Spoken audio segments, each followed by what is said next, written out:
Hello there, Tolkien fanatics, and welcome back to the third part of our Heroic Actions Week.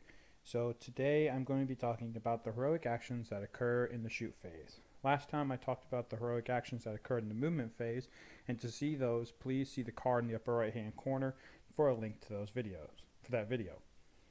So for this one, there are only two heroic actions that occur during the shoot phase, so this should be a very quick video. But I want to take a moment and just give a shout out to everyone who subscribes and likes these videos and everyone who watches them. I really appreciate it.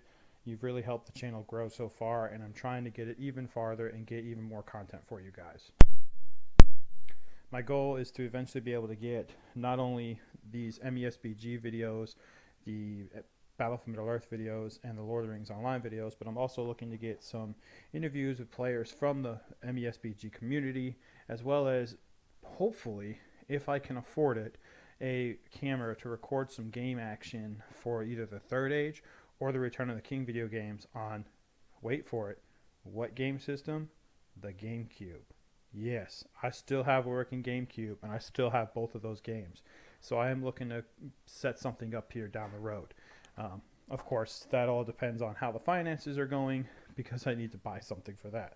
So help me out with that, guys, by liking, sharing, or subscribing to this channel. That way, at some point down the road, I can get to monetize these videos so I can help bring more great content to you all.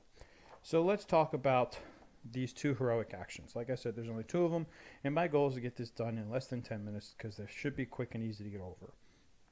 So the first one in the shoot phase is the heroic shoot, and that's exactly what it's called, heroic shoot. So the hero that calls this, it is allowed to perform his shooting action first during the shoot phase. Okay?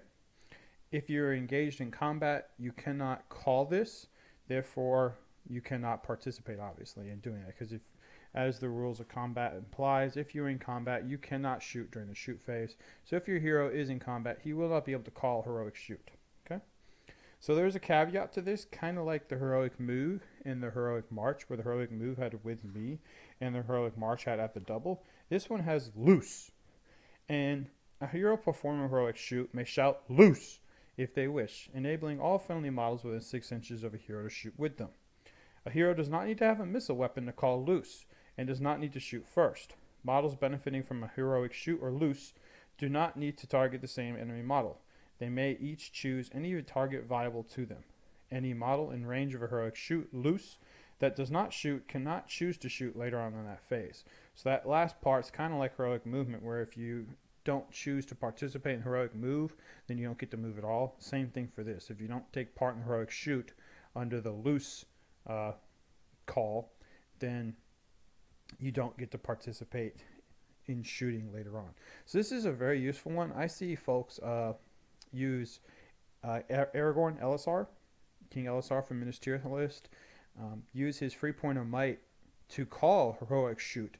That way those models that are around him that have the ability to use ranged weapons can do so.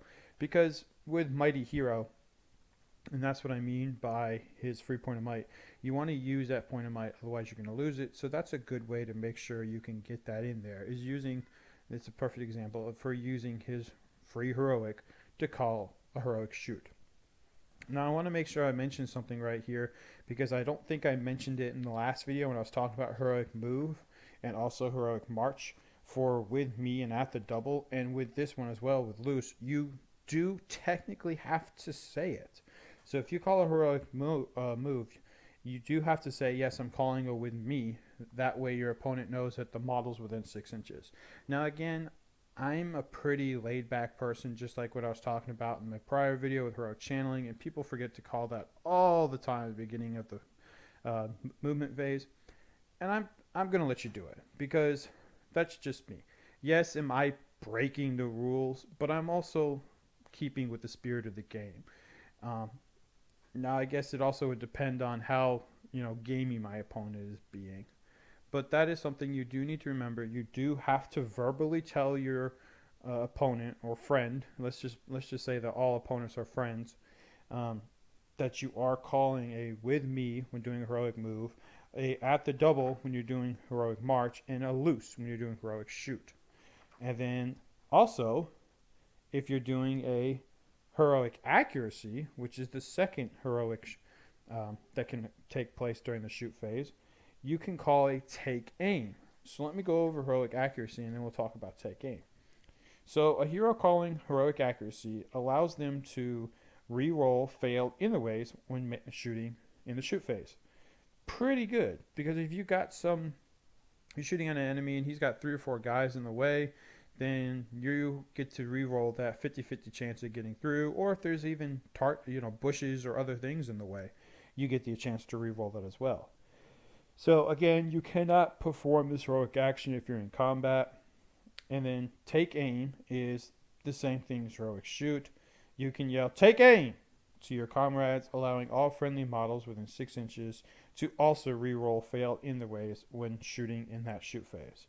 Models benefiting from that heroic accuracy or take aim need not target the same enemy model. They may choose targets viable to them. So that's very useful because I've actually had it used against me a few times. One example was Joe Keller from our group did a heroic shoot and then also a heroic accuracy.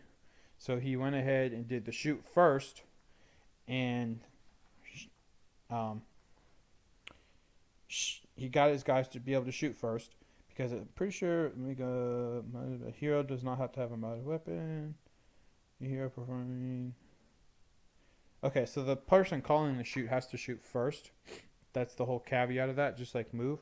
So he did that, but then he went ahead and moved on to the guy that was doing the heroic accuracy that partook in the heroic shoot, and that allowed the rest of his guys to partake in the take aim so that they were able to all shoot first plus get reroll in the ways, and he ended up doing like 2 wounds to my leader, which was really painful.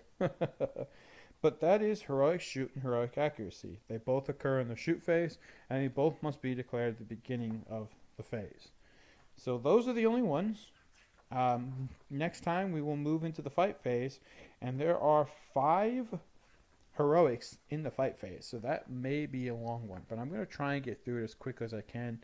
I think that heroic movement video went a little long. I'm going to try and keep it under 20 minutes when I talk about these, just because there's no reason to get that long-winded into them. And several of the ones in the fight phase I don't really see them that much, so I'll keynote the important ones and kind of move through the ones that are lesser used. So stay tuned, guys, for the next video on heroic actions in the fight phase. And please, please, please hit that like, share, and subscribe button. It really helps me out, and it's going to help me out in the future to help you guys out with better content. Till next time, take care, Tolkien Fanatics. I will see you later.